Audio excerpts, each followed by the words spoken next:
Okay. Yeah, please have a seat wherever. Welcome.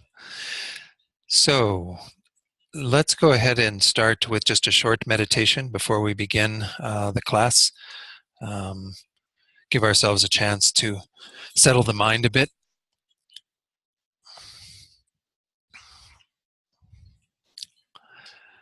So just find a good meditation posture and begin to pay attention to the breath. So we'll do a few minutes of meditation on the breath before we set our motivation for tonight and begin the class. If you have a technique that you already use with the breath, then you can do that. And if not, then I would just suggest using this point at the tip of the nose where you feel the air coming in and out through the nostrils.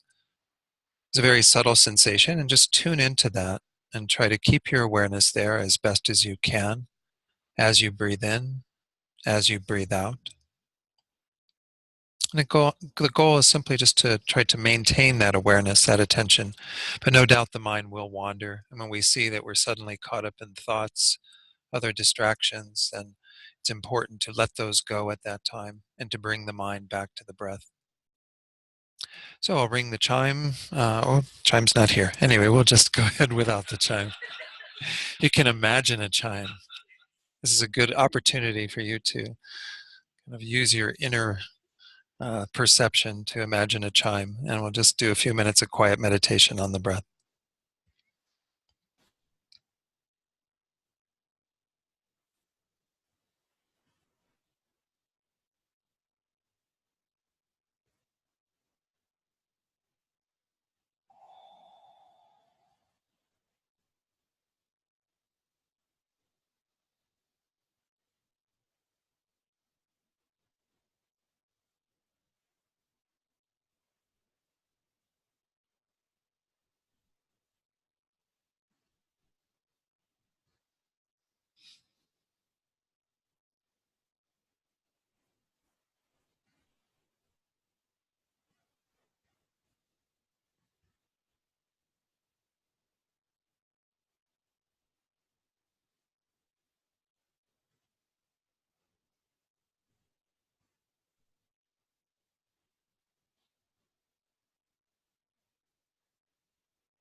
So now, with our minds a bit more focused, a bit calmer, let's set our motivation for being here. So in this course, we're trying to understand our minds, particularly in regard to what are called these mental factors, these various aspects of our mind, each of them serving particular functions. And so why do we want to understand the mind? Primarily because we want to be able to reduce those tendencies that are negative, what we call the afflictions, the delusions. We want to increase those that are positive that we're currently studying, the virtuous mental factors, those that lead to happiness, to well-being. When we do this work, we can acknowledge that we're the most immediate beneficiaries of this understanding of the mind. By knowing our own minds, we can stop creating the causes for our own suffering, dissatisfaction. We can create the causes for deeper well-being, even for the state of nirvana, complete pacification of all the negative states. But we also have to admit that others are affected by our work, that when we become more in touch with those virtuous states, when we begin to exhibit them in terms of our behavior, how we are in the world, we have a great influence on others. We can become a source of happiness for them. And in this Mahayana tradition, we emphasize that we can attain something beyond our own nirvana, our own pacification of our afflictions, the state of Buddhahood, a state where we will not only have done that work for our own welfare, but we will be in the best position to benefit others, motivated by compassion for them, motivated by a desire to help them in their situation. In this state of Buddhahood, we can actually do that. We can develop our minds completely and have that perfect knowledge, that perfect wisdom, combined with compassion and love for all beings, and become a source of well-being for them. So try to enlarge your motivation, and you can begin by simply thinking about the beings who are in your life right now who do benefit from the work that you do on yourself, those beings who are quite close to you. But then try to expand that circle. Think about all the other beings here in Santa Fe, New Mexico, in the United States, this continent, this world, and wherever there might be sentient beings. Think that you're here tonight to accomplish the welfare of all of these beings by working on yourself, by coming to know your own mind.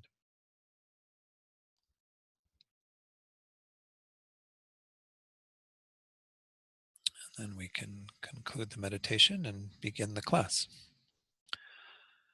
So, looks like we have a few other folks that have joined.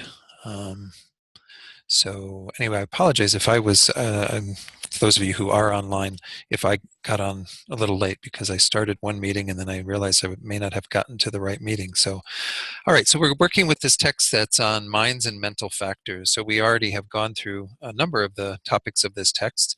Those of you who are new tonight, we're on page 38. But before we actually start there, I did want to address a question that came up towards the end of the last class. We were talking about these two mental factors that kind of keep us in check.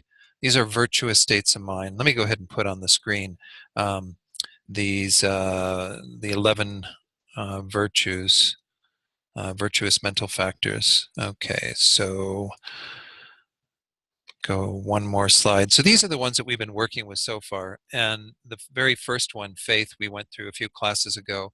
And then we looked at these two that are kind of both to help us keep our misconduct in check. And by misconduct, I mean, it's not a moralistic tone to this. It's the idea that we don't want to engage in that type of behavior because due to the law of karma, we are the recipients of the energy of that behavior. So if we engage in a negative action, then we receive suffering in the future. You know, that it's just part of the way things work, the law of cause and effect. So when we talk about these two factors of shame and embarrassment, which is kind of strange language in the English, shame is where we have self-respect, where we kind of we avoid that misbehavior because we're trying to live up to higher ideals. We're trying to be better than that. And we have maybe our own commitments that we've made to practicing the Dharma and so on, the Buddha's teachings. Then embarrassment is where you have to acknowledge that there are other people who are also affected by our behavior, and we want to have a consideration for them. So this is frequently called consideration for others. And then Christina asked the question towards the end of the class, because we had this slide. Let me go ahead and put that slide on. It said there are two aspects to consideration for others, the second of those. The avoiding of evil. Again, evil's kind of an antiquated word. This is an older translation of Geshe Rabtin's text. You could say the avoiding of any misconduct or unskillful behavior for the sake of other beings, and the avoidance of that for the sake of the spiritual traditions of others. And she was making this query about, well, what does it look like to avoid misbehavior for the sake of other spiritual traditions? And I guess part of it is that this is really the only text that mentions other spiritual traditions and makes it sound like it includes kind of anybody on the planet who has a spiritual tradition. And so I don't think that we can say again that we make this blanket um, decision to go along with everyone else's spiritual traditions out of respect for them. Even Lama Zopa Rinpoche, because we got into the whole subject of if you were visiting a Hindu family during, some time of year, and there are these times of year where they make animal sacrifices, because Buddhism doesn't believe in animal sacrifices as a good act to do. It's actually a negative action. Would you then go along with people in terms of them doing their animal sacrifice because you're trying to avoid something for the sake of their spiritual tradition? So you'd almost subscribe to their way of looking at it. And I think what we have to do is always pull back and recognize that these two are about maintaining our integrity in our spiritual practice. So if someone else is doing something that goes against our spiritual practice, that is in a disagreement to how we want to practice, then there's no obligation to go along with that. In fact, as I emphasized last week, there's really an obligation to maintain one's integrity and one's own spiritual practice and not go along with what others are doing when we see it as a harmful action. So I would say that when we're upholding other spiritual traditions, the primary one, as we pointed out last time, Jane mentioned this and I reiterated it, that we're really talking about primarily those of our own spiritual tradition who would be affected by our behavior or who would be discouraged by our behavior, what have you. So this is primarily Dharma teachers, other Dharma students, and so on. Let me share a few of the other slides that were from a few other texts that kind of reiterate this idea. In the case of shame, which was the first one, which we call self-respect, so on the screen here, it says when one is about to engage in misconduct, one avoids it by thinking, this is not something I should do. Whereas in the case of embarrassment or consideration for others, one avoids it by thinking, since others will despise me, this is not suitable. This latter involves concern for the displeasure of a lama, a teacher, or the like. So it's primarily those who are upholding our own spiritual tradition who we want to model the same type of behavior that they're encouraging us to engage in.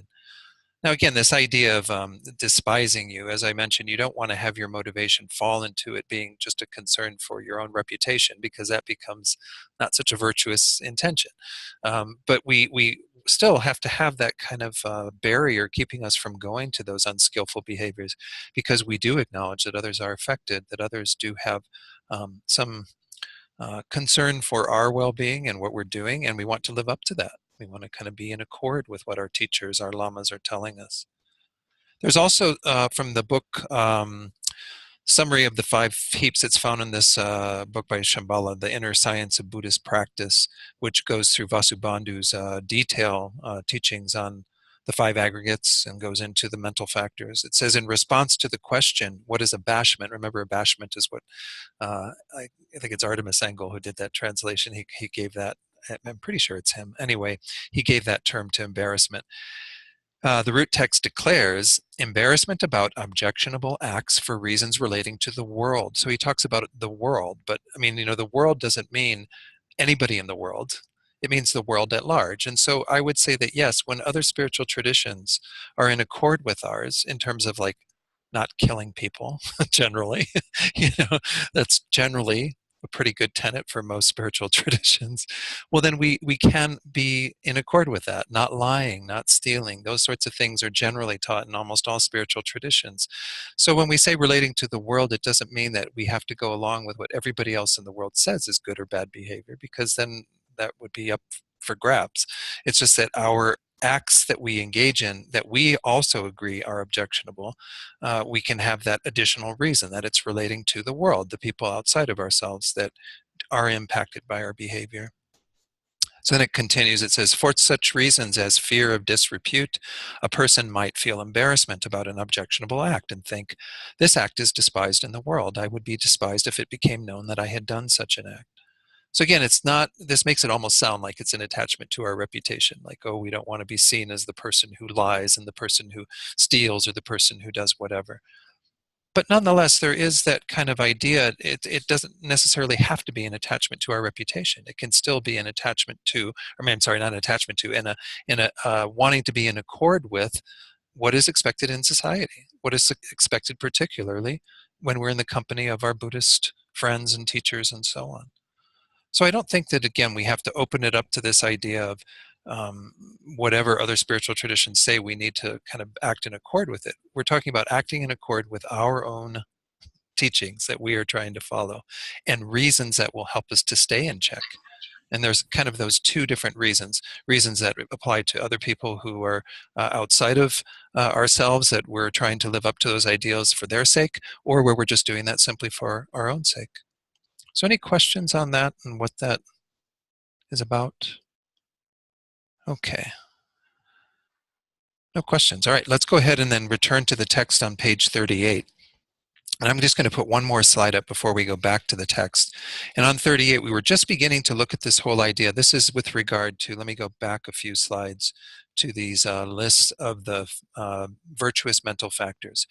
Yeah, we can't say this is a complete list of everything that's virtuous in the mind. These are just the ones that were identified in the traditional teachings that give us an idea of what's to be emphasized in our own practice.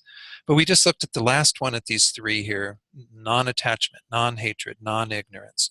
These are kind of opposite of what we call the three poisons, the three root delusions, and kind of how we generate them in a virtuous way, where it's not just that we're not attached or not hateful or not ignorant in the moment, it's that we are actually moving in the opposite direction, creating wisdom in the place of non-ignorance, creating loving kindness rather than hatred, creating a sort of detachment rather than being attached to everything, and kind of manifesting that.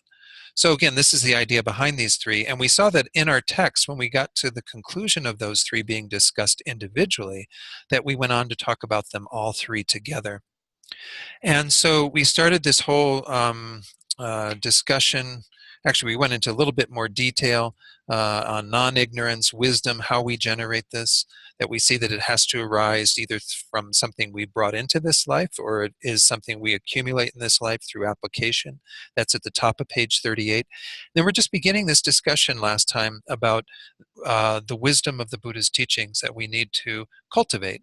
This is obviously in this tradition what we see as what is necessary for us to be able to overcome our ignorance, is to cultivate an awareness of the Buddha's teachings. So I shared this from the master's program that I attended.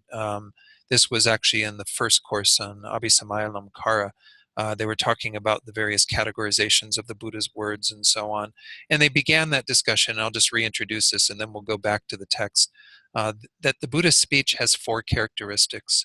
First of all, the subject matter is always high status, meaning how we attain a good rebirth, how we assure that when this life comes to an end, that we have a continuity of good rebirths, good existences where we continue to experience less suffering, but also have more access to the teachings. And then liberation, which we would also include in that enlightenment. Liberation is sometimes used for merely the state of nirvana, as opposed to enlightenment, which is kind of nirvana or non-abiding nirvana, a different state. But we would include that more lasting results in the second part of it, liberation, or definite goodness, it's sometimes called. So high status and definite goodness or liberation are the main subject matter of everything the Buddha taught. The manner of expression is that the Buddha's teachings are free of all faults. Now, this doesn't mean that everything that you go to that the Buddha taught is absolute in terms of the final meaning of what the Buddha intended. Rather, that everything is free of faults in terms of how it was given to the disciples at that time. The Buddha taught for 45 years, so he taught according to the dispositions of the people who were present. And so he gave those teachings flawlessly, but nonetheless, there were teachings, some of them were quite provisional. They were to help people to get where they needed to go in terms of their own behavior, their own practice, but there are ways to go beyond that. So it's not to say that everything is final or literal, but rather that everything is lacking any sort of fault in terms of how it was administered to the people who were there present when the Buddha gave these discourses. The function is that it's spoken as a way to abandon the afflictive emotions of the three realms. The three realms are the desire realm, formless realm. We've touched on these in previous classes. The realm of human beings is in the desire realm. The afflictive emotions, there are afflictions connected with each of those three realms that we are ideally to abandon. Even those who are intent upon Buddhahood do have to abandon those afflictive emotions. They go beyond that to abandon the subtler obscurations, but nonetheless, this is the main function of the Buddha's speech. The Buddha's speech also has the purpose of demonstrating the benefits of pacifying suffering and afflictive emotions. So it's kind of related to the function, but the main purpose is to help, us to see the benefits, to move in that direction. Then, on the basis of a clear view of what the benefits are of uh, having complete cessation of our suffering, complete end to our afflictive emotions. So, any questions on that before we go back to the text? So let's go to page 38, where it says there, the basis, that second paragraph, the basis upon which one engages in hearing with the wisdom arisen from hearing is the conqueror's scriptures, as well as their commentaries. So the slide I just had was in regard to the Buddha's teachings, the conqueror's scriptures. So there are also many commentaries, treatises, what have you, that have been written over time. In the Tibetan Buddhist tradition, there's not maybe quite as much study of the sutras themselves, but there are many texts that we study that are sort of explanations of the sutras, expansions of the meaning of the sutras on the basis of the writings of Nagarjuna, Chandrakirti, and so on. And then, of course, Lama Tsongkhapa, who is the founder of the Gelugpa tradition that we follow here, who's written extensive commentaries. And in the Lam Rim, the stages of the path, which again, we'll start that text when Geshe Sherab returns in May. So know that on Wednesday nights that'll be going on. In terms of that um, uh, set of teachings, everything that the Buddha taught, in a sense, is summarized into. Did something change on screen? Because there's something changing on my screen, but anyway. In terms of everything that the Buddha taught, we can say is represented in the Lam Rim, in the stages of the path. And you might recall from when Geshe Sherab was here last time, he went through the greatness of the teachings and how it encapsulates all of the advice in one single, text. If you were to spend all of your life sort of studying the sutras of the Buddha, you'd be, overwhelmed at just trying to, first of all, many of them aren't even translated into English, but you'd be overwhelmed with all of the information. And you might not even know, well, what do I do with all of this? How do I practice it? What's the order of it? And the Lam Rim, of course, establishes that order. So again, that's just to let you know a little bit more about that. So I think somehow we got the view on here. Somehow I'm viewing Rachel's iPad screen. I'm not sure how that happened, but I'm just letting Rachel know that. Okay.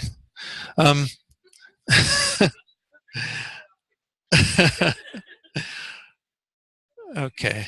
There's a chat thing. 1 second. Let me see what's going on. Rachel, turn off your screen sharing from Mary. Okay. All right. Yeah, she must have hit sharing her screen, and then her screen is somehow coming on here. All right. Anyway, you all don't have to witness that, so it's going to correct itself. There it goes. So now it says the teacher scriptures have 12 divisions. So on this page 38, you'll see these 12 divisions. I'm not going to talk a whole lot about these, but essentially these are different ways of categorizing everything that the Buddha taught, all of the sutras, the discourses. And the word discourses is used right at the beginning there, but it's not to mean that, all of these don't fall within that category. Um, Even the author of our text, Yeshe Geltsen, says right there, since it would be verbose if I were to explain in detail the identity and principal subject matter of each of them, I shall not write more here. So I'm not going to go there either. The next paragraph says, Acharya Chandrakirti taught that these 12 branches of scripture can be subsumed into 9 branches by taking the 4, the main background actions and its associates, which it says here 7 through 10, but it's actually 6 through 9. It's the background accounts through the birth stories. Those would be the ones that would be included as 1.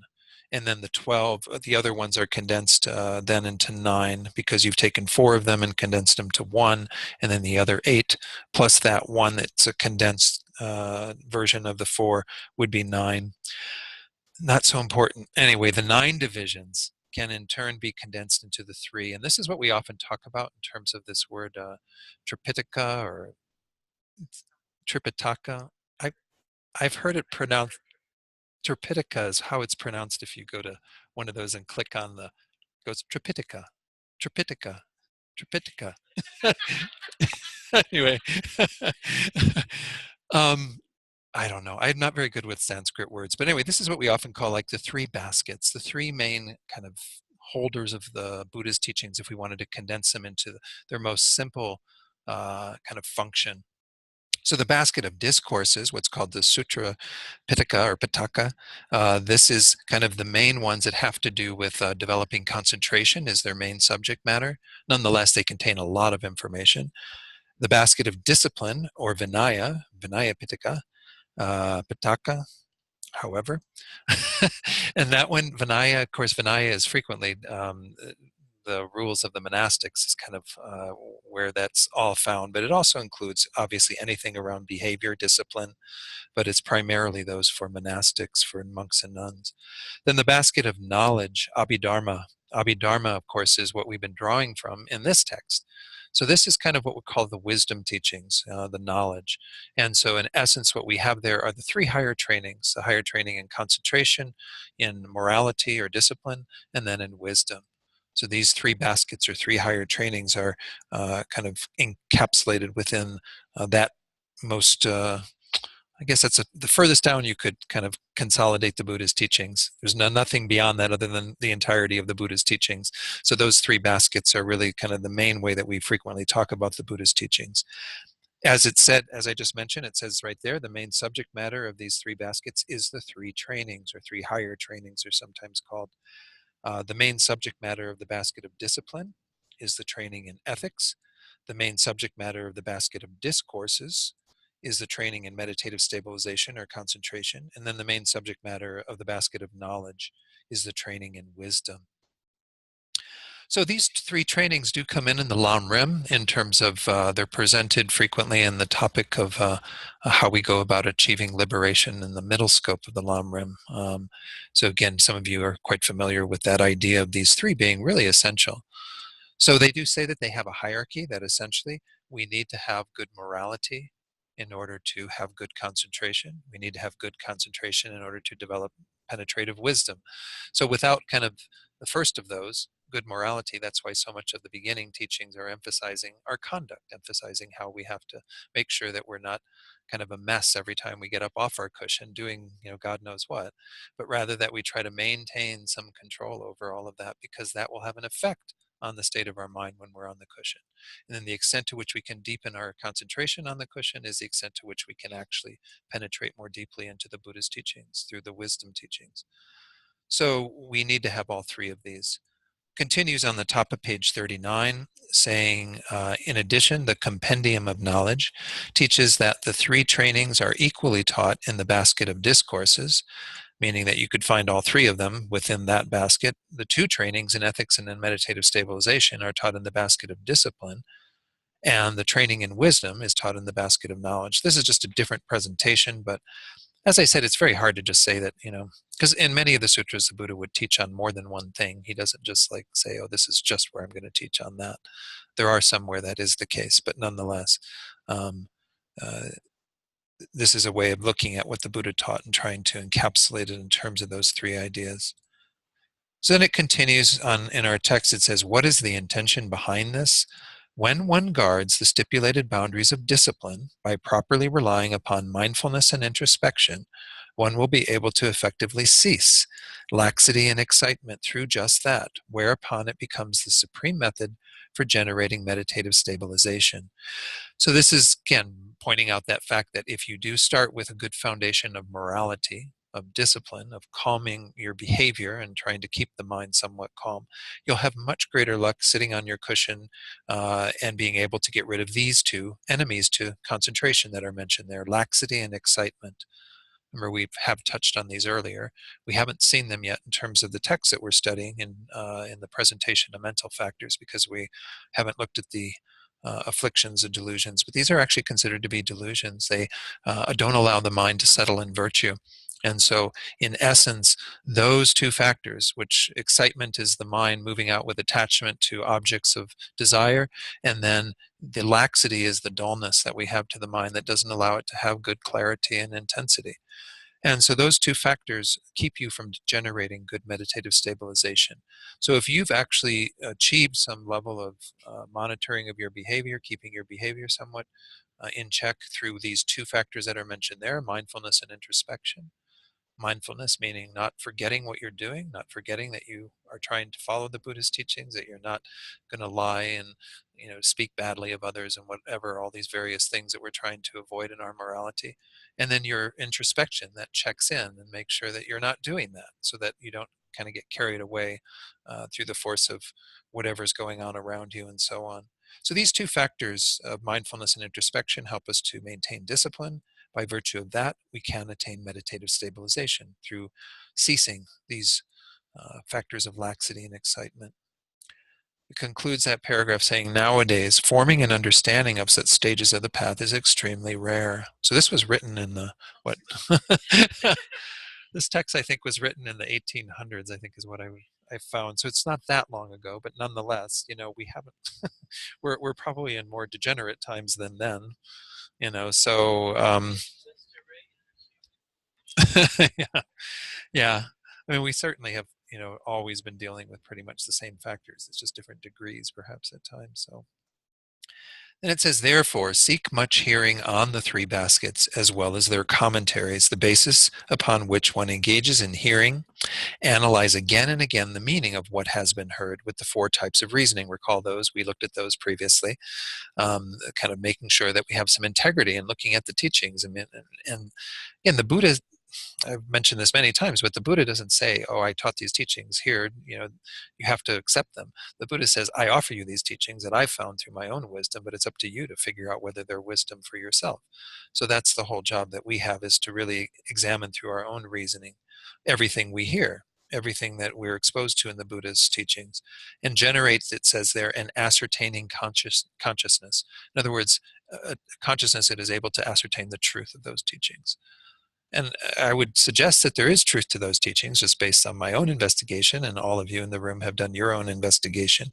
But once more, that's up to each of us to ascertain, to actually come to that conclusion. And a lot of teachers I've had said, if you don't find the Buddha's teachings to be in accord with what you find to be truth, then you're welcome to discard them. There's no obligation to kind of take them on. This is up to each of us to develop that. Then the final sentence in that paragraph, it says, put the entire path into practice by way of analytical and stabilizing meditation upon that very meaning, which the wisdom arisen from contemplation has gained ascertainment of.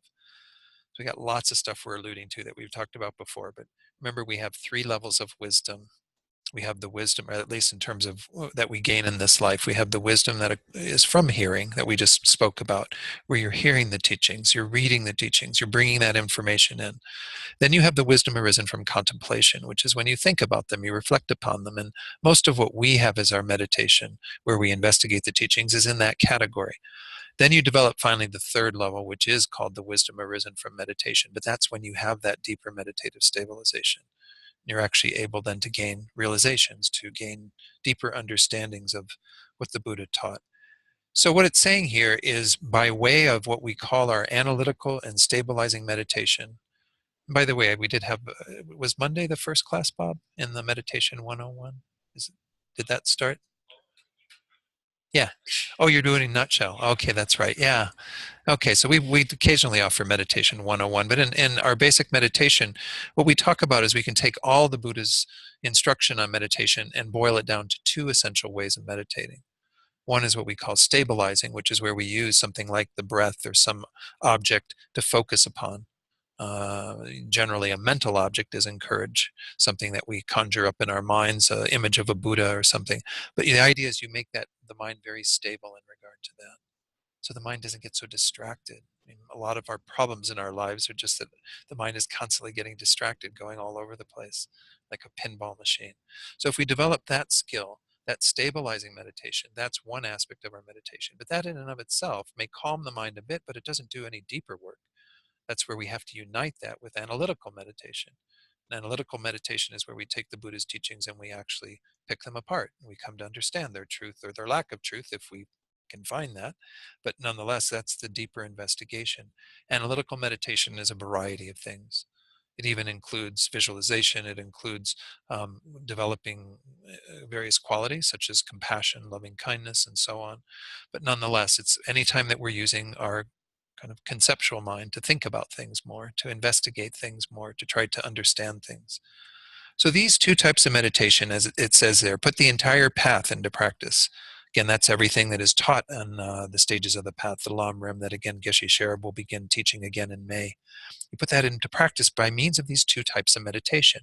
So when you're doing stabilizing meditation, you're making the mind very focused, and then you introduce the analytical meditation. And then when you get to a place in the analytical meditation where you find something that is quite clearly appearing to you, either that compassion feels very genuine in your heart, or that understanding of that particular teaching is very vivid and clear, then you focus on that single pointedly. So you alternate between an analytical and stabilizing meditation, but you're always trying to deepen your own kind of penetration into the subjects that we're studying. And eventually, from that wisdom, risen from contemplation, then you'll, be able to generate deeper realizations. It says, these are the assertions of the great trailblazers. So this isn't, again, I think I used the joke once of it's not Lewis and Clark or anything, it's not those great trailblazers.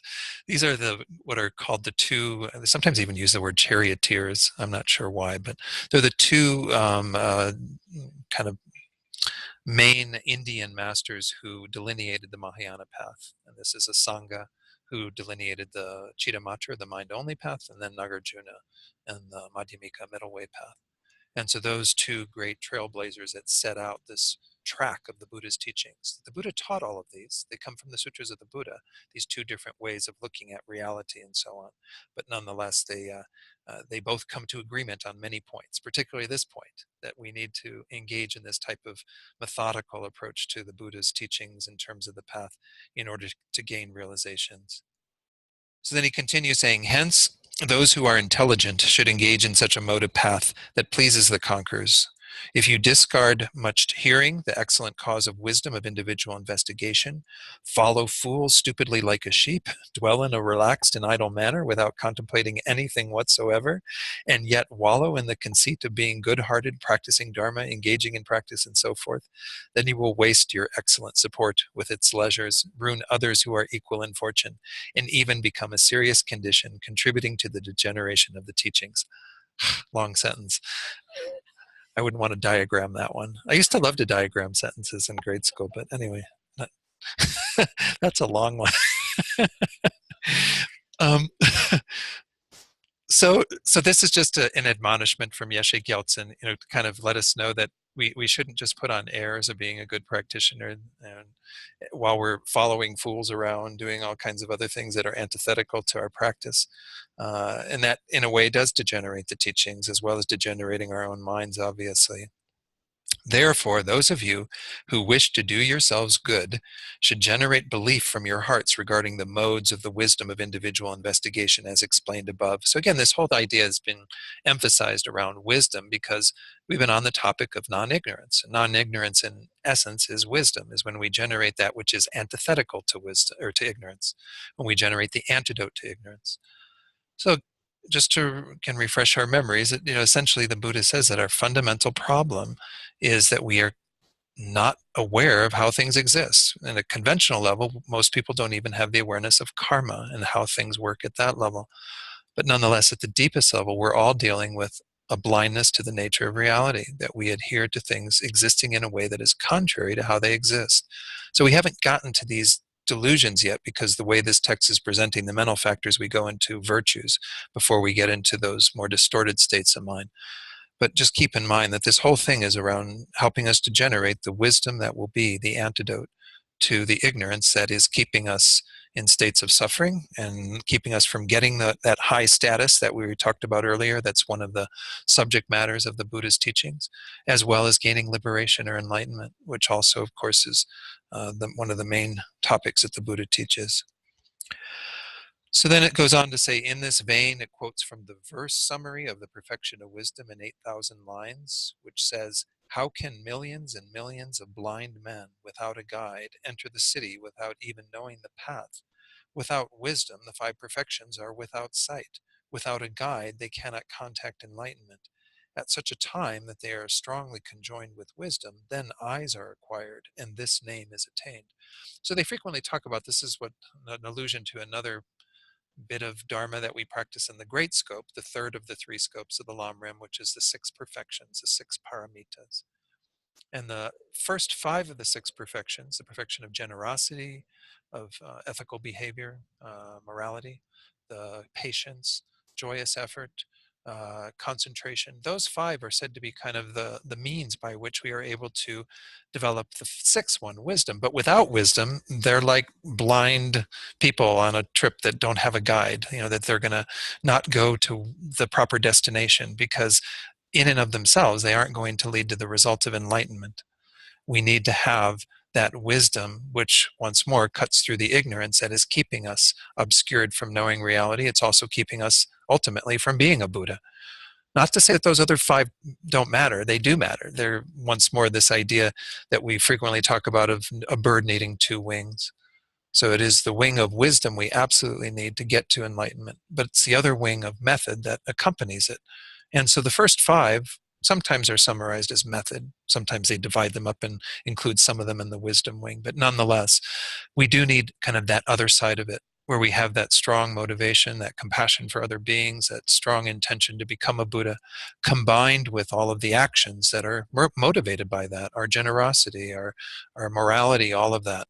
But then we need the wisdom wing to accompany that. And without the wisdom wing, you can't achieve enlightenment. So this is just emphasizing that these five perfections are without sight if we don't have the guide of wisdom present. At the bottom of the page, it says, the Venerable Maitreya also says in his sublime continuum of the great vehicle, Uttara Tantra, which we've studied here before. We didn't study chapter 5, though. We studied mostly chapter 4. We looked at 1 through 3, but the basic program that we do on Wednesday nights is only primarily chapter 4. It says they're conceptualizing the three spheres of agent, action, and object is asserted to be a knowledge obscuration. Conceptualizations such as miserliness are asserted to be afflictive obscurations. Apart from wisdom, none other is a cause for abandoning these. Therefore, wisdom is supreme. Its foundation is hearing. Thus, hearing is supreme. Well, it's kind of interesting, and I don't want to go too deeply into this because it might be a little more information than what many of you need, but this first verse is actually alluding to what we frequently call the knowledge obscurations, the afflictive obscurations. The definition that it's giving for these, though, is actually for the other branch of the middle way school, the Madhyamika Svatantrika school, rather than the Madhyamika Prasangika school. So just know that it's not a big point, but any of you who are looking at this and wondering, well, I thought Don said that the knowledge obscurations are da-da-da-da. And, well, it's true, because in the higher school, the Prasangika or the consequent school, the knowledge obscurations are different than what's set out here, and the afflictive obscurations are different as well. Just know that that's the case. But the point of this verse wasn't what is what. The point of this verse was that whatever is obscuring you from either liberation or enlightenment, these two main results, more kind of final results, if you will, those two results, what's obscuring you from them, has to be removed through wisdom. It cannot be removed through any of the other factors alone. The only way that you are going to achieve any attainment of liberation or enlightenment is through the wisdom realizing emptiness, the wisdom realizing selflessness. And so this is just to emphasize that. Then there's the next citation from Acharya Aryasura, who says in his Compendium of the Perfections, the blind ones of little hearing do not know the modes of meditation. Lacking that, what are they to contemplate? Therefore, you should put effort in hearing. Due to that cause, contemplate and meditate, whereby vast wisdom will arise. So I don't need to do much commentary on that. It's just reiterating in that last part the three wisdoms, the wisdom of hearing, contemplating, and meditating, that we do need to generate in order to achieve anything lasting on the path. The supreme scholar Vasubandhu also says in his Treasury of Knowledge, by abiding in ethics, possessing hearing and contemplation, there is strong application in meditation.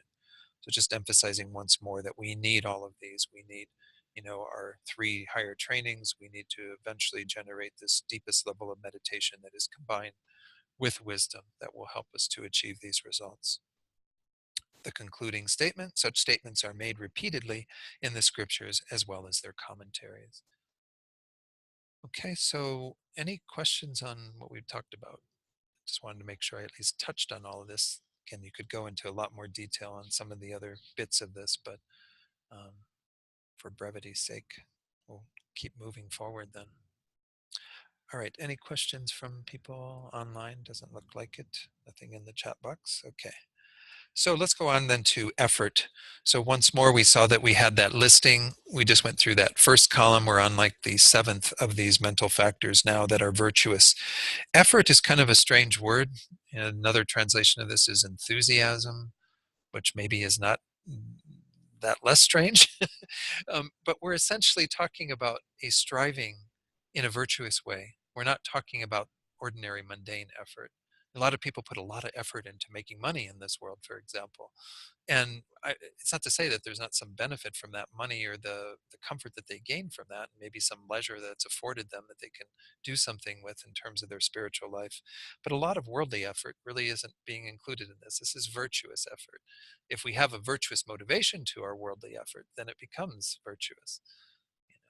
So if you go to work every day with the motivation of bodhicitta that you want to make sure that the work that you do supports what you're doing and keeps, is dedicated to the welfare of others and so on, then that can be a very different act. But nonetheless, this is primarily focused on the effort that we put into our practice of the Dharma.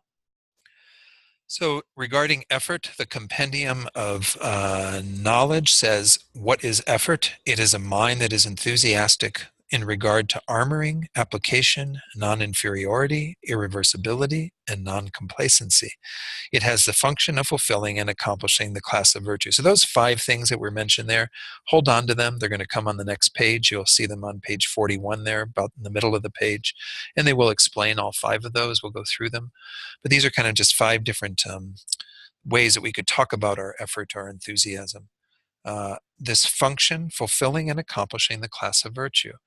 I mean, just like in our worldly terms, you don't really gain much without much effort, right? You can't sit there on your couch and expect that you're going to get a paycheck every 2 weeks or something. It just doesn't happen, So maybe if you're a trust fund baby or something, maybe you get your money every week. But we know that it takes effort. It takes some sort of putting energy out in order to get something.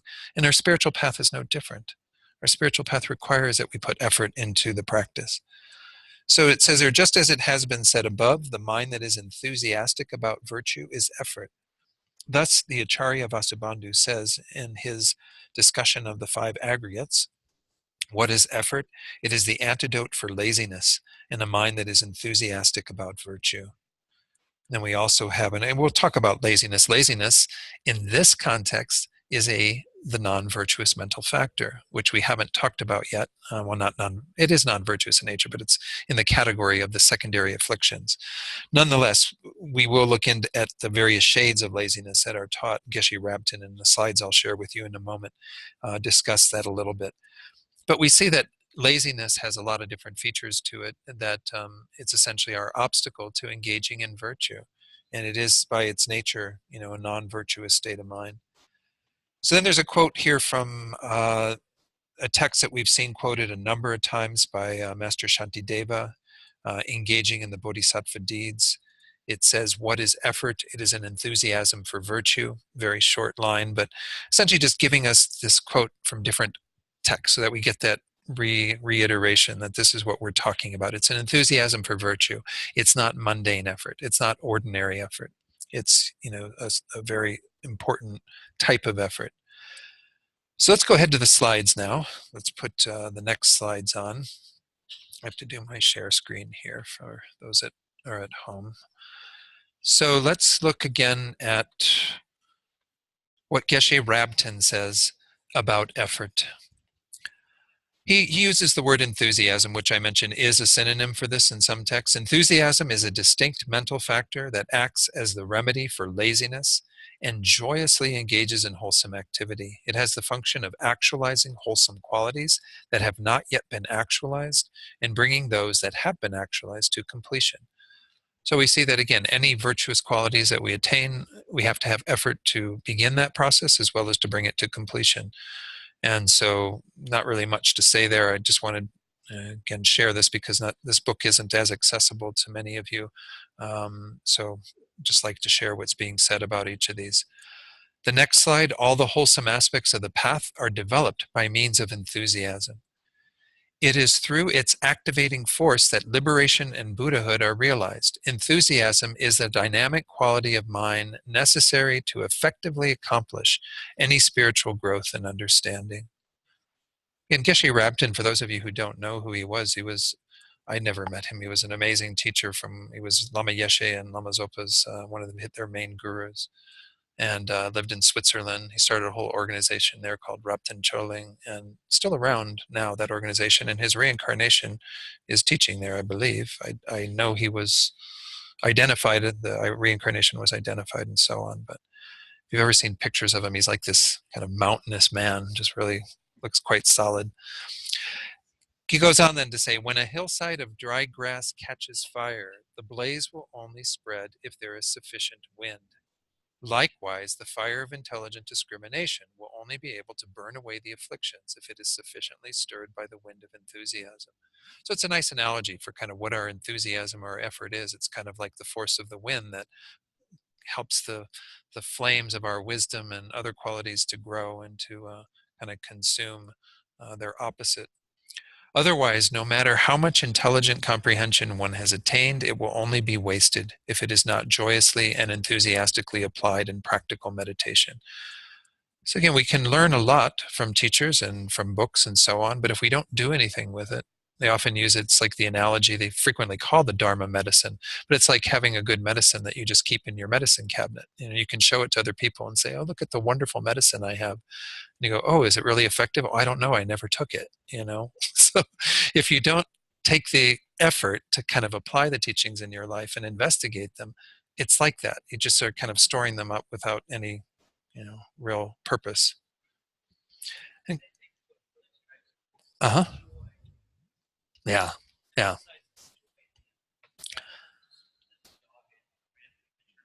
Yeah.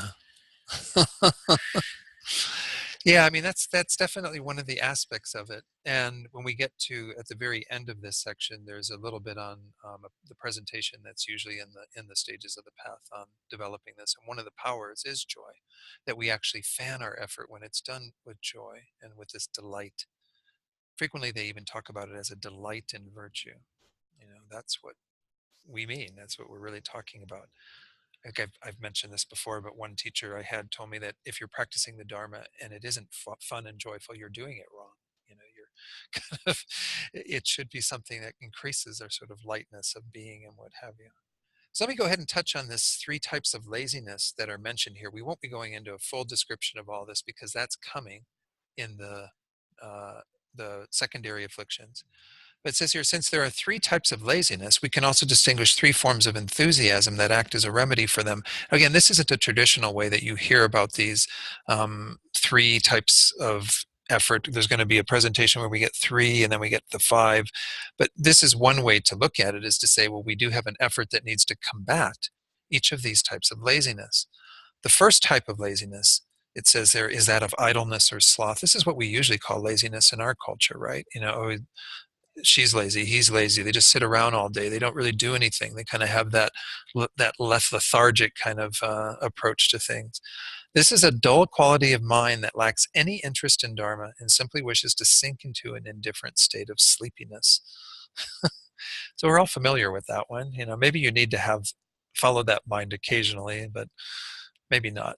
Over time, you probably have less and less of a need to do that. It doesn't mean that you don't have times when you replenish your strength. That's also one of these powers that really helps us to maintain our effort, is when we sort of back off from things a bit, relinquish the task and take care of ourselves. But nonetheless, when we're just doing this day in and day out, we're just sitting there and vegetating. Not really such a good idea.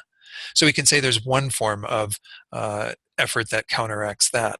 The second laziness is that of self-pity. This is kind of interesting that the Buddhist definition of laziness includes that dimension, that actually when we sort of put ourselves down, even become sort of self-demeaning or giving ourselves not enough credit for what we can accomplish. It says this becomes manifest in thoughts such as, I am so inferior that I could never attain any insight or liberation.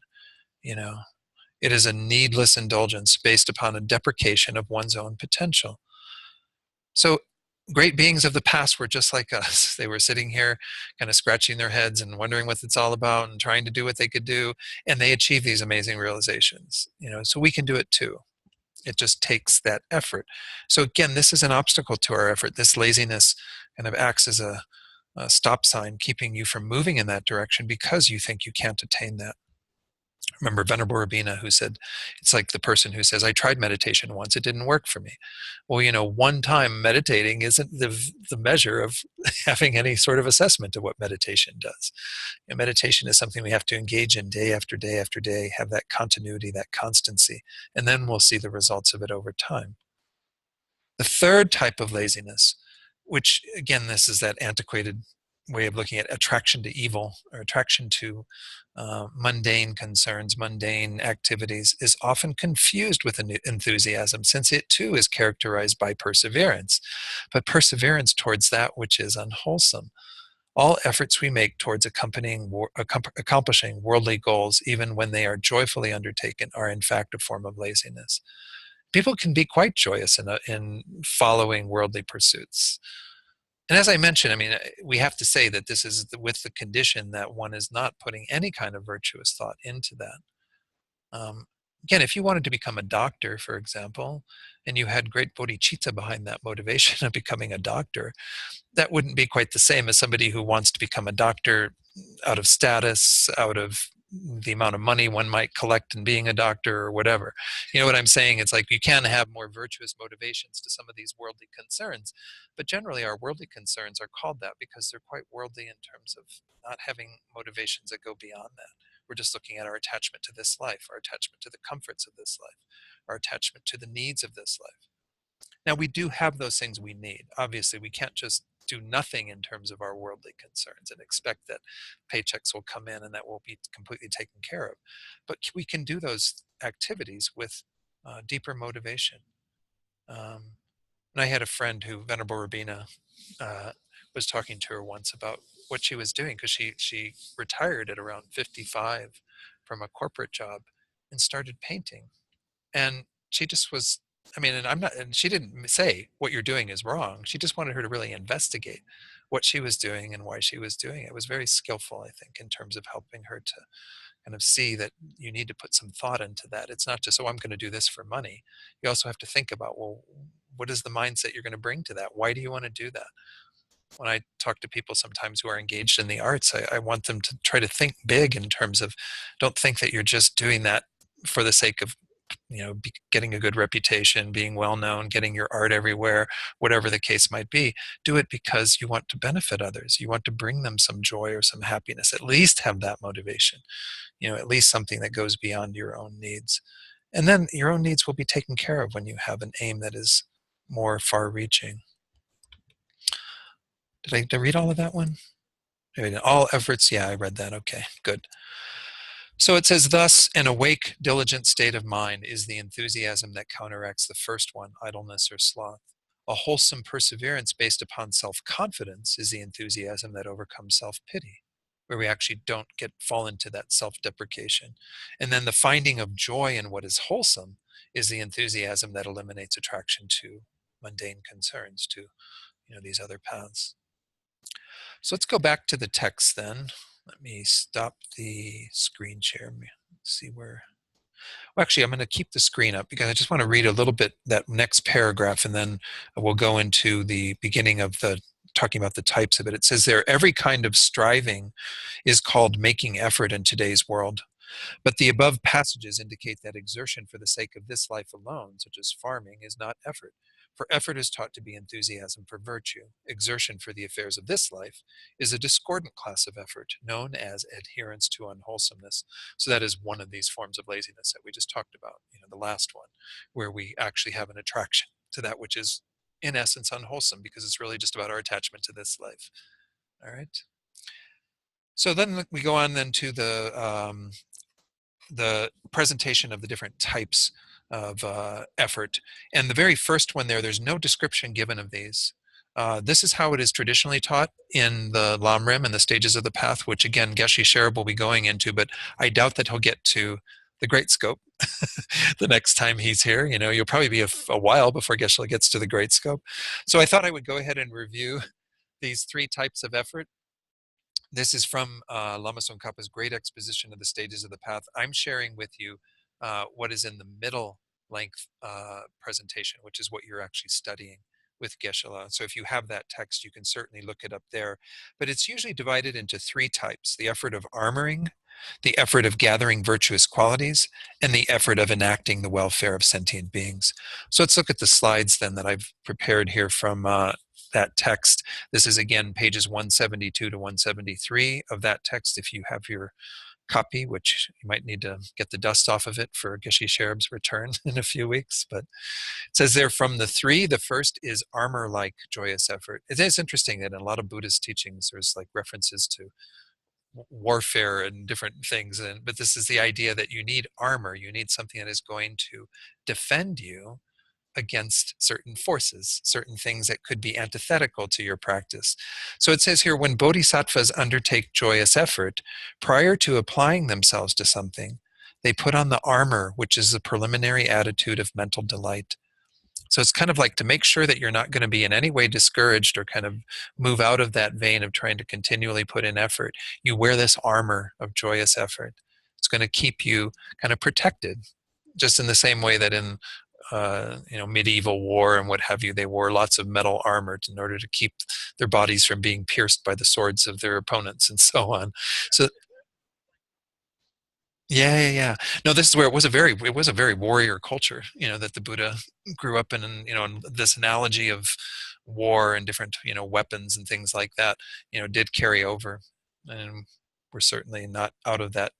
We don't live in a war-free society today either. So we can kind of get the understanding behind some of these, even though obviously things have changed in terms of the way people fight wars. But it goes on describing the same one, armor-like. That is, even if they are to attain Buddhahood after abiding only in hells for 100,000 times 10 million rounds of three immeasurable eons, in order to eliminate the suffering of one single being, they delight in it.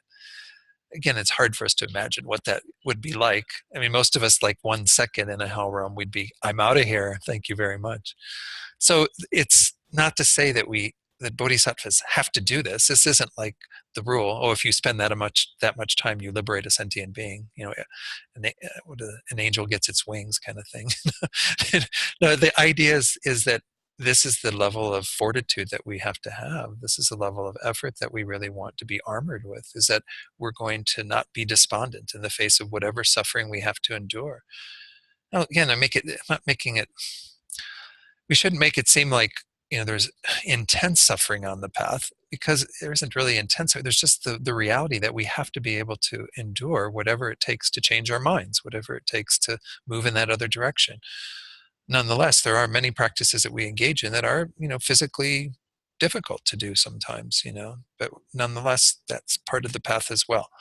So just have to sort of steel ourselves for that reality that this is a huge effort.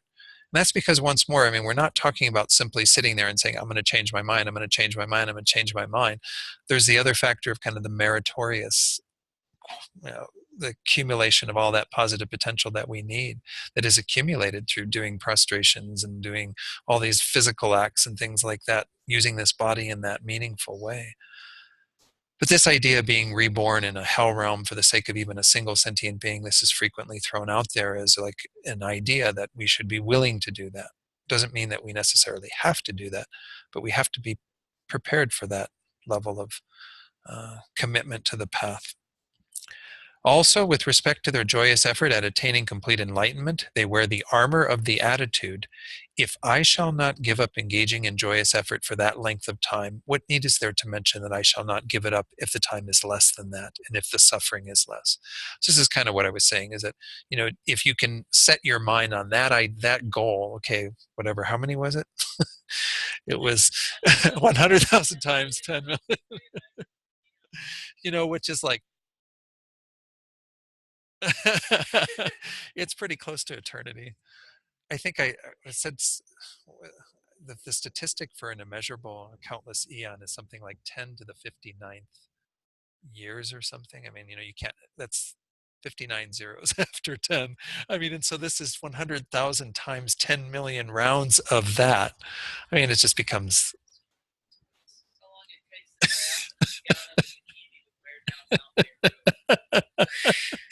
it just becomes kind of mind-boggling to think. But if you hold that thought, then what you will have to engage in will no doubt be less than that, and the suffering will be less. And so you will maintain your joyous enthusiasm because you're thinking it's going to be so much worse, or you're setting your sights on the idea that I will still maintain my joy even if it's that worse. So I don't know.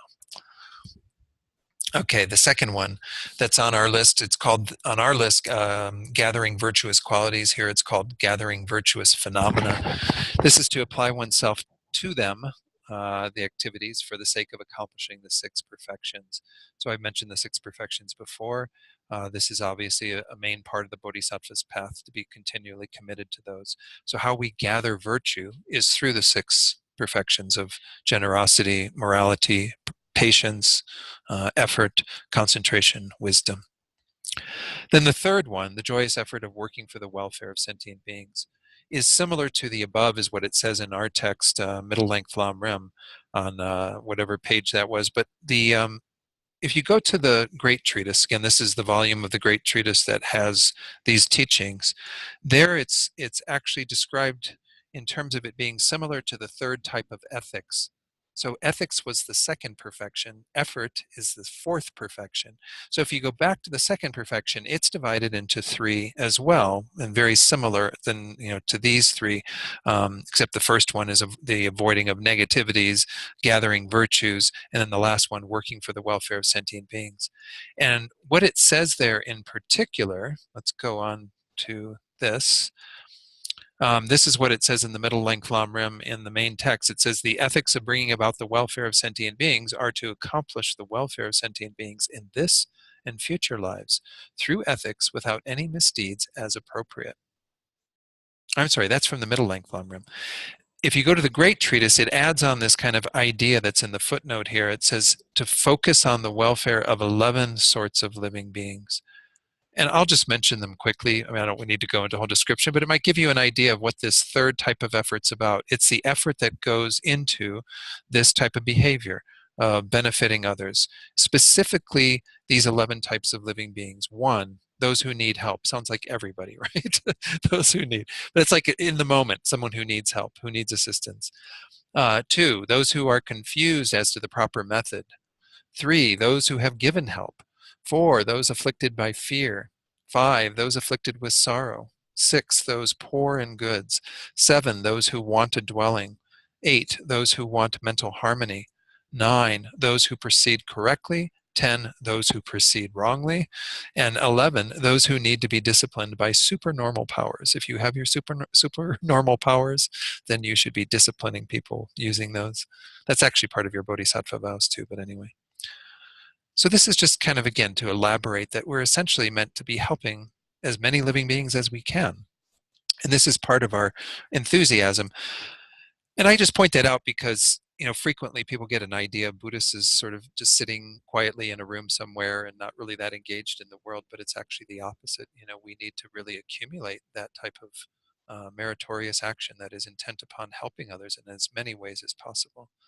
So again, you can find that footnote, footnote 238 in volume 2 of the Great Treatise, describes those 11 types of beings, and those are reiterated in effort as what we want to make effort into helping, aiding those beings, benefiting those beings. All right. Any questions so far? We're at about 8 o'clock, and I just want to check in since I've talked a lot and see if there's any questions. Let me stop the screen share. And if anyone online has questions, they can let me know as well. No questions? Okay, then let's continue with the text. We're going to go into the fivefold division of effort. So we just talked about the three that are generally in the Lam Rim, in the stages of the path. Now we're going to go into the Compendium of Knowledge, teaches 5 types. The effort of armoring, which sounds familiar, based on what we heard earlier. The effort of application or endeavoring. the effort of non-inferiority, the effort of irreversibility, and the effort of non-complacency. Um, so the first one, the effort of armoring, is the donning of the great armor of preceding attitude, a mental enthusiasm prior to embarking on a virtuous activity. It's very similar to what we saw in terms of the first one, the armoring that we looked at in the Lamrim. It's kind of like you put on the armor before you go to war. You put on the armor of that enthusiasm before you start, you know, whatever it is that you're engaging in, so that you have that to rely upon uh, before you visit your family. Yeah, frequently it's quite helpful then. Your armor to practice patience. Yeah, yeah. It is just as it has been said in Aryasura's Compendium of the Perfections. I'll read through this. I'm not going to comment on a lot of this. It's just giving us that reiteration of what this type of effort is. Consider a long, long day and night that spans the past and future limits of psychic existence, a year made up of such days, a very long eon made up of such years, and a number of such eons equaling the drops of water in the ocean. Through cultivation for such a period, I will generate but a single mind of enlightenment, bodhicitta. Even though it is necessary to practice in such a manner for each of the other collections, due to compassion, I will have no weariness. Without indolence, I will achieve excellent enlightenment. When in cyclic existence, give up thinking about one's own suffering and produce that infinite, robust armor. This is called the compassionate hero's first perfect adoption and conduct. So again, the compassionate hero is the bodhisattva. So this is just how the bodhisattva always, again, works with whatever they're going to encounter, is having that armor of joyous effort to make sure that they can see things through to their completion. The second one, the effort of application, is kind of this mind that is enthusiastic when engaging in practice through application. In other words, engaging in the Dharma and so on. This little bit here, I couldn't find any commentaries on these two types, constant application and respectful application. I'll give you some synonyms that are used in other translations. Artemis Engel calls the first one continuous. Herbert Gunther, who did the first translation of this into English, I believe, many, many, many years ago, used steady. So it's kind of you have that steady or constant application in the Dharma. Kind of makes sense just at that level, maybe doesn't require any more commentary. And then again, we've got the term respectful application. Engel uses devoted. Gunther uses enthusiastic, which isn't really that descriptive, but devoted or respectful application. I don't know. It's hard for me to, again, provide any additional commentary because I haven't received any additional commentary on that. The third one, the effort of non-inferiority, is a generation of enthusiasm when engaging in virtue without the mind being discouraged, thinking, how could one such as I do this? So again, this is the idea that we don't want that laziness of discouragement that is deprecating ourselves, that is thinking somehow we can't do that. So this is that flavor to our effort where we're keeping that mind from arising, where we're not allowing that discordant thought to be there. There's a quote then from Aryasura's Garland of Birth Stories. Discouragement does not help one become free from deprivation. Therefore, do not be tormented by sorrow. If the skills for accomplishing the required goals are made firm, with ease you will be freed even from huge difficulties. Therefore, without being afraid or unhappy, achieve your purpose with an appropriate method.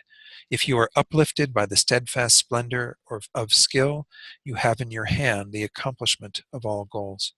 There's even that one verse that was in the 6th chapter on patience by Master Shantideva.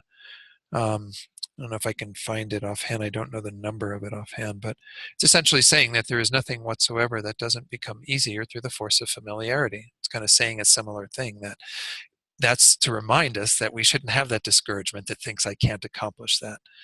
And look at people who practice, musical instruments. I tried playing the guitar. I wasn't very dedicated. I didn't put a lot of mundane effort into it. Certainly didn't put virtuous effort into it, but it takes a lot to become a professional musician or whatever the case might be. People who put all this effort into becoming good athletes, just had the Winter Olympics and all that. And it's amazing the skill that people have. But again, it didn't happen like that. They weren't born with that skill. They had to practice really, really hard. But it was attainable. If they had the mind of discouragement at the very beginning that said, I'm never going to be an Olympic athlete, I'm never going to do this, I'm never going to do that, then they wouldn't have done it. So We have to remember that this is true for our spiritual path as well.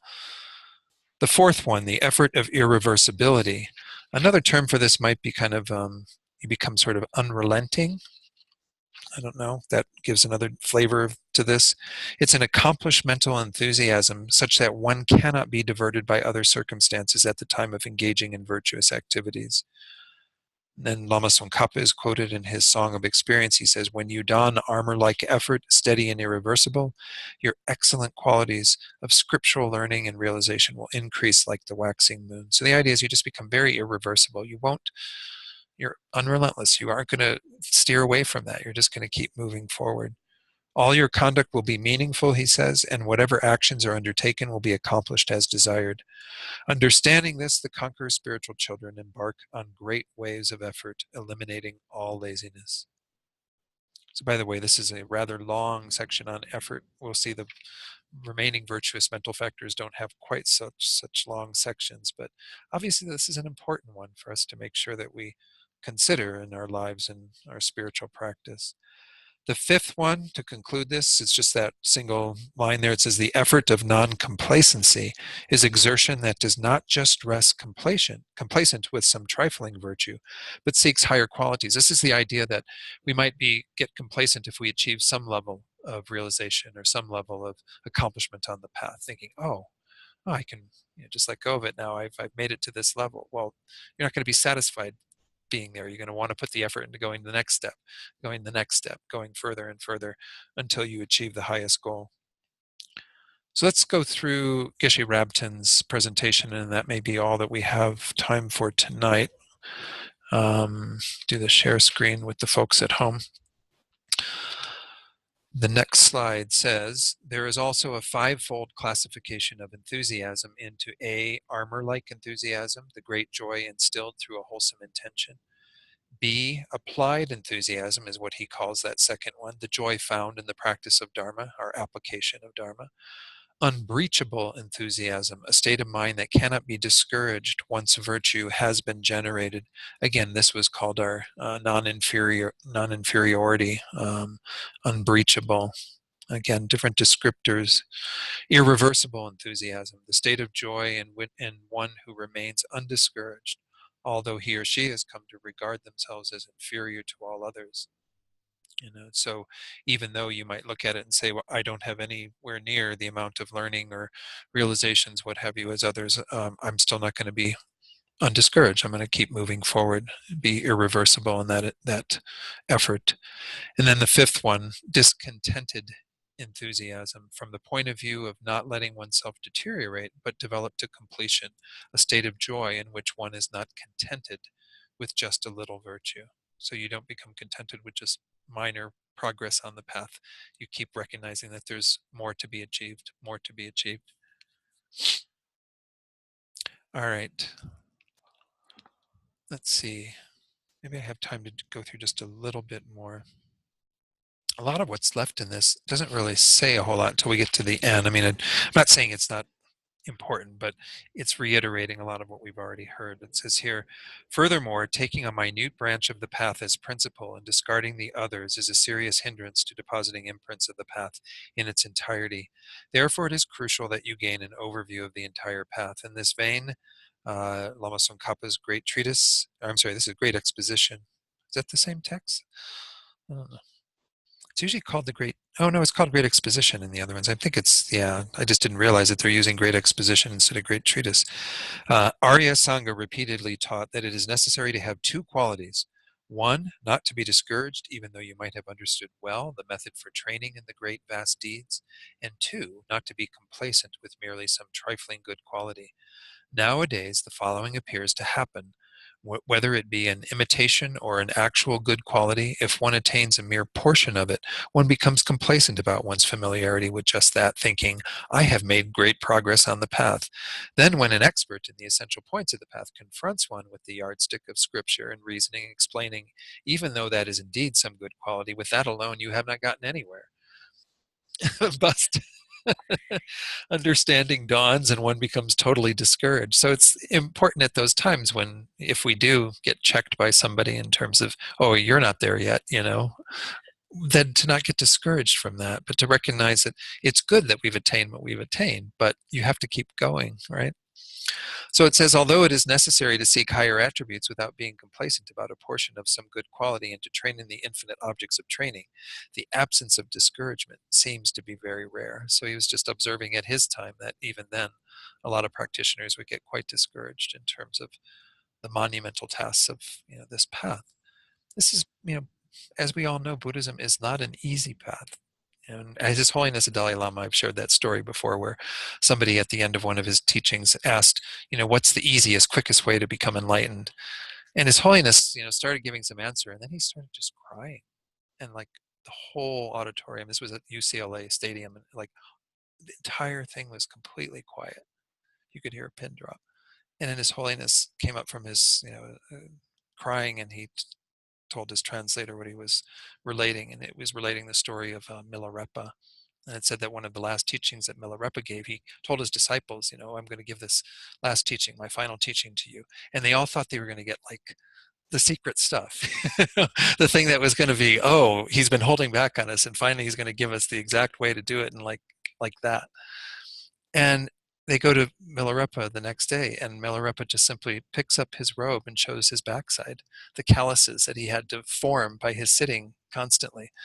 And it was just that lesson. And you have to make effort. You have to strive. You have to continually do the work.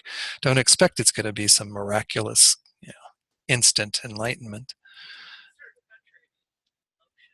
Yeah.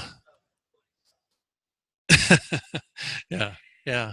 So it's like this is important that we don't think easiest, we don't think quickest. I mean, it's important to, in the tantric path in particular, to have the motivation that you want to become a Buddha quickly, but you're not doing it because you want to get there. You want to do it because everyone else is suffering because you're not able to help them to the degree that you could as a Buddha. So it's a very different spin on quick. But for ourselves, quick and easy, that doesn't enter into the picture. The picture is, I'm going to just keep doing the work. I'm just going to keep doing the work. Make sure that we're dedicated in that way and not get discouraged. Okay. That seems good enough for tonight then. It's 8:15 and we can conclude. When we return in 2 weeks again, next week, Karuna Ketan will be here to do a little teaching on becoming your own therapist, which continues also on Thursday night here. If any of you don't know Karuna and haven't met him before, he was a student of Lama Yeshe's, really wonderful teacher, so I would encourage you to come for those teachings. I'll be here that night as well. And then 2 weeks from tonight, we'll resume, and that will be, unfortunately, the last class before I take off and do my away teachings and Geshe Sherab returns. I don't know the schedule for May yet. I don't know if you guys have worked on the schedule for May yet with Geshe to know when he's going to start his Wednesday night class. I'm assuming it's after the first Sunday class, which will be on May 6th. Yeah. So I'm thinking it'll be after the May 6th teaching. He gets back on April 26th, but I think, yeah, just to get him back acclimated into things and what have you, that he'll probably start.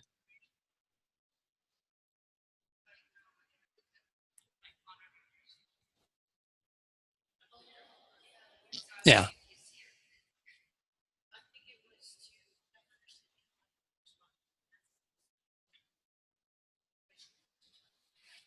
Okay. Yes, Rachel.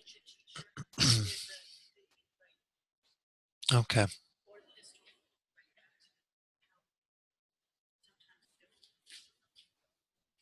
Okay. Yeah.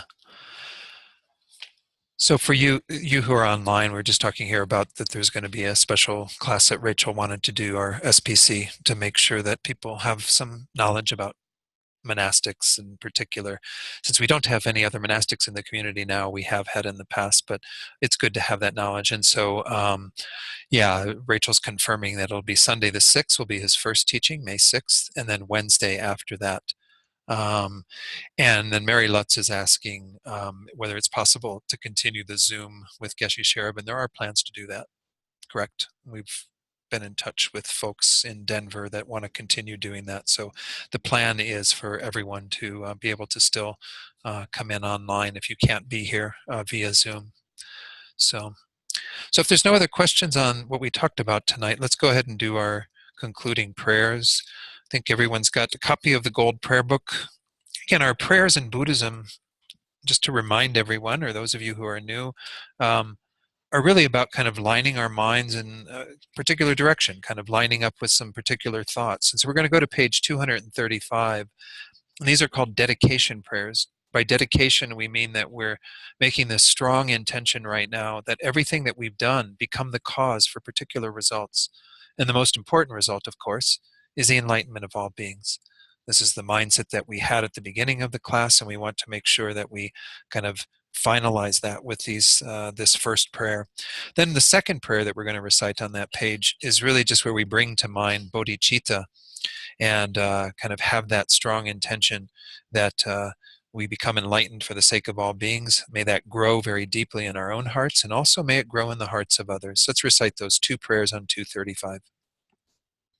Due to the merits of these virtuous actions, may I quickly attain the state of a Guru Buddha and lead all living beings without exception into that enlightened state. May the supreme jewel bodhicitta that has not arisen arise and grow, and may that which has arisen not diminish but increase more and more. Then go forward to page 244. So we have these two teachers in particular that we make prayers for their long lives and their good health, His Holiness as well as Lama Zopa Rinpoche, our spiritual director. But think that we're also creating the causes for all spiritual guides, whatever their tradition. If they are helping sentient beings to find happiness, goodness, and we pray for their good health, their long lives, and that we and others are never parted from perfect guides in all our lifetimes. In the land encircled by snow mountains, you are the source of all happiness and good. All powerful Chenrezig Tenzin Gyatso, please remain until samsara ends. You who uphold the subduer's moral way, who serve as the bountiful bearer of all, sustaining, preserving, and spreading Manjunath's victorious doctrine, who masterfully accomplish magnificent prayers honoring the three jewels, Savior of myself and others, your disciples, please, please live long. Then finally, just in your own mind, you can dedicate this positive potential that we've created for the welfare of others that you're holding in your heart right now. So if you know beings or are thinking of beings who are experiencing obstacles in their life, who have illness, who are dying, or who have died, just send this positive energy out in a sense, kind of gladly, freely give it away to them, that they might experience complete relief of their suffering and all the causes that will lead them to perfect happiness. And may all beings find true peace and happiness through our efforts here tonight. Okay, thank you all very much. And I forgot to mention on this video recording that we missed the video recording the last time, so you can get the audio recording of it at Understanding the Mind is the name of the course, Understanding Mind in Tibetan Buddhism, at archive.org.